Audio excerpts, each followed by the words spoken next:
वज़ीर-ए-आज़म ने मई में सऊदी अरब और यूएई से अरबों डॉलर की सरमायाकारी का यकीन दिलाया और अभी तक इस इन्वेस्टमेंट का $1 भी पाकिस्तान नहीं पहुंचा। अडानी साहब केन्या के अंदर जो एक एयरपोर्ट है जो कि चाइना उस पर कंट्रोल एस्टेब्लिश करना चाहता था। अडानी साहब ने केन्या का वो जो जिबूती एयरपोर्ट है, नैरोबी एयरपोर्ट है, Nairobi Jomo Kenyatta international airport, उसको ओवरटेक कर लिया है। $1.85 बिलियन। अब ये देखें मतलब इंडिया की एक एक कंपनी जो है वो पूरी दुनिया में किस तरह बिजनेस कर रहे हैं। और ये दुनिया में इंडिया से बाहर पहला एयरपोर्ट है जो कि अब उसको कंडक्ट करने का काम, उसको चलाने का काम, उसको मैनेज करने का काम अडानी साहब करेंगे। तो बस I think obviously global recognition, इज्जत की बात है। इज्जत जो जिसने कमा ली वो तो वैसे ही अमीर हो गया। $42 बिलियन जो है पाकिस्तानी जो बेगर्स हैं वो ईयरली जो है वो कंट्रीब्यूट करते हैं पाकिस्तान की इकोनॉमी में भीख मांगकर। तो बहुत दुख के साथ इंडस्ट्री नहीं है, पाकिस्तान ने कभी सुई तक नहीं बनाई। आज हमने भिखारियों की इतनी बड़ी इंडस्ट्री बना लिया है कि उसकी मालियत $42 बिलियन बताई जाती है।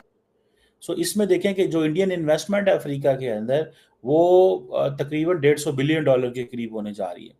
तो वहाँ के जो बिजनेस कम्युनिटी के लोग हैं, खास तौर पे गौतम अडानी साहब, उनके बारे में कहा जा रहा है कि नेक्स्ट 4 इयर्स में सबसे सेकंड नंबर पे वो आ जाएंगे जिनके पास। नमस्कार दोस्तों, आज की एक और नई वीडियो में आपका स्वागत है। और अडानी ने यहाँ पर चाइना के साथ बहुत बड़ा खेल कर दिया है, तो उसके ऊपर से पाकिस्तान का मीडिया क्या बात कर रहा है वो हम लोग देखते हैं और उसके बाद बात करेंगे। केन्या के अंदर जो एक एयरपोर्ट है जो कि चाइना उस पर कंट्रोल एस्टेब्लिश करना चाहता था।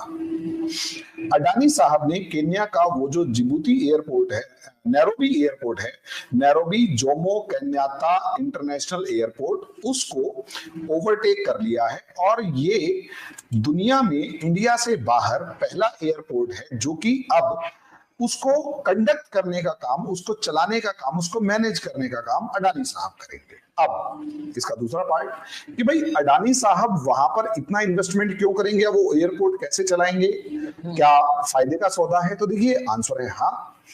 दुनिया में अगर सबसे ज्यादा तेजी से कहीं पर पॉपुलेशन बढ़ रही है तो वो अफ्रीका है। कई कंट्रीज अफ्रीका के ऐसे हैं जहां पर अब अगर आप देखेंगे तो 20% की रेशो से वहां पर पॉपुलेशन बढ़ रही है। अब क्योंकि पॉपुलेशन वहां है तो मार्केट भी वहां है, मार्केट वहां है तो कंजम्पशन भी वहां है। और सबसे बड़ी बात, अनटच्ड सी कंट्रीज हैं। यूरोप की पॉपुलेशन डाउन हो रही है, कनाडा की पॉपुलेशन डिक्रीज हो रही है, अमेरिका की पॉपुलेशन अगर बढ़ रही है तो वहां के अमेरिकन की वजह से नहीं बल्कि जो इमिग्रेंट्स हैं उनकी वजह से बढ़ रही है। इंडिया की पॉपुलेशन भी स्टैग्नेशन की फॉर्म में है। अरेबियंस को अगर आप देखेंगे तो वहां पर भी बहुत ज्यादा पॉपुलेशन का ग्रोथ नहीं है। साउथ ईस्ट एशिया से, चाइना, जापान, कोरिया से, रशिया से सब की पॉपुलेशन आपको डिक्रीज होती हुई नजर आएगी। लेकिन दुनिया में अगर किसी एक कॉन्टिनेंट में पॉपुलेशन बढ़ रही है तो वो अफ्रीका में है। और दूसरी बात, वहां पर जो मिनरल रिसोर्सेज हैं वो सबसे ज्यादा हैं और वो अभी भी अनएक्सप्लोर्ड हैं। इसीलिए कभी आप देखोगे तो अमेरिका के बिल गेट्स जो है वहां पर बहुत बड़े नंबर में जो फर्टाइल लैंड है उसे परचेज कर रहे हैं और कौड़ियों के दाम परचेज कर रहे हैं। इसी तरीके से आप देखोगे तो चाइना वहां के जितने भी मिनरल रिसोर्सेज वगैरह हैं उन सबको कब्जा करने पर लगा हुआ है। ऐसी सिचुएशन में अगर आप देखेंगे तो इंडिया वहां पर एक ऐसा प्लेयर रहा है जिसने अफ्रीका की जो लाइफ है उसे इजी बनाया है, उसे लूटने नहीं पहुंचा। कि अब जो अडानी ग्रुप है it is about to take over Kenyan airport, लेकिन वहां पे फिलहाल एक लोकल कोर्ट ने मसला डाला है क्योंकि वहां पे जो वर्कर्स हैं वो प्रोटेस्ट कर रहे हैं। लेकिन क्वेश्चन ये है कि इंडिया के Adani group is a big conglomerate और ये जो सोच रहे हैं और सोच कर रहे हैं, प्लान हो गया, सब कुछ कंप्लीट हो गया कि नैरोबी का जो इंटरनेशनल एयरपोर्ट है उसमें जो है उसको टेक ओवर करने की बात हो रही थी। और वो इसलिए कि वहाँ पे कोर्ट ने खैर फैसला दे दिया है क्योंकि वहाँ पे जो कीनिया की ह्यूमन राइट्स कमीशन जो है उसने वहाँ पिटीशन दायर कर दी और वहाँ पे एक लॉ सोसाइटी ऑफ कीनिया थी कि इससे जो गवर्नमेंट ने जो तकरीबन $1.85 बिलियन अदानी ग्रुप गवर्नमेंट को दे रहा है, $1.85 बिलियन।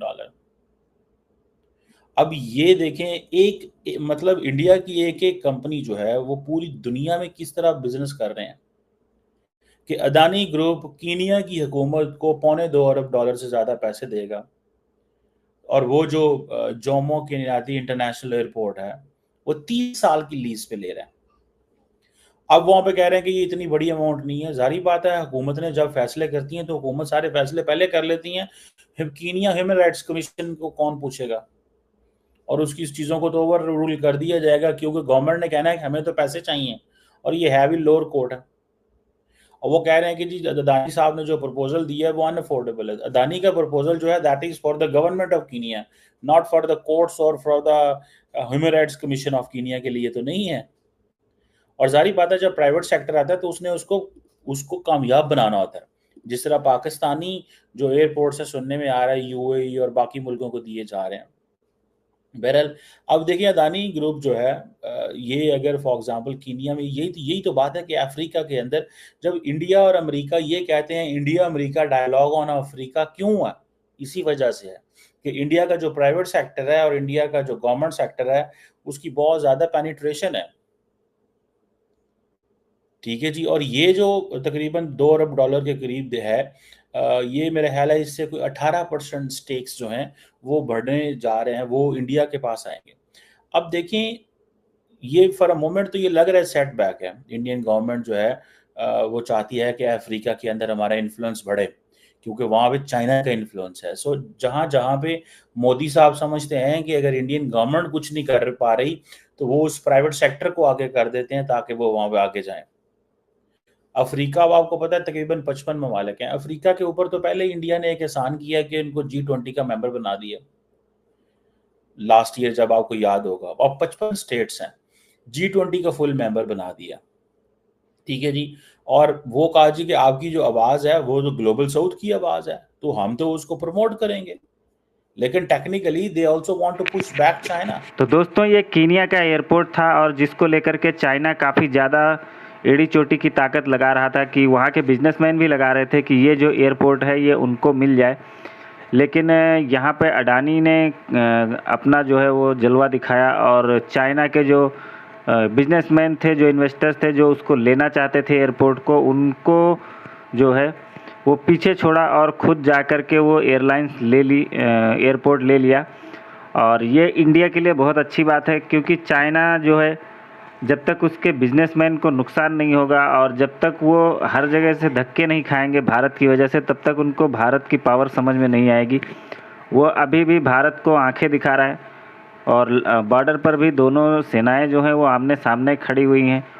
और ये जब भी भारत कुछ करने जाता है उसके पीछे ये उंगली करने ज़रूर पहुंच जाता है। अगर कोई भारत मिसाइल टेस्ट भी कर ले तो उसको लेकर के भी ये यूनाइटेड नेशन में चला जाता है। लेकिन अडानी ने जो झटका दिया है चाइना को, इससे चाइना का जो है वो थोड़ा दिमाग सही होगा। अभी चाइना ने कुछ दिन पहले की ही बात है, चाइना ने डॉक्टर एस जयशंकर के खिलाफ बहुत बड़ा एक झूठ का पुलिंदा एक आर्टिकल छापा था, जिसमें उन्होंने कहा था कि भारत चाइना के रिलेशन के बीच में जो है वो सबसे बड़ी मुसीबत जो है वो डॉक्टर एस जयशंकर हैं। जब तक ये रहेंगे तब तक ट्रेड वगैरह प्रॉपर चाइना की नहीं चल पाएगी। और डॉक्टर एस जयशंकर जो है वो ठीक काम नहीं कर रहे हैं इंडिया के लिए। तो अब ये चाइना बताएगा इंडिया को कि इंडिया के लिए कौन सही काम कर रहा है, कौन नहीं सही काम कर रहा है। तो ये अडानी ने फिलहाल बहुत अच्छा झटका दिया है और इससे चाइना को एक लंबा चौड़ा जो है वो नुकसान पहुंचा है।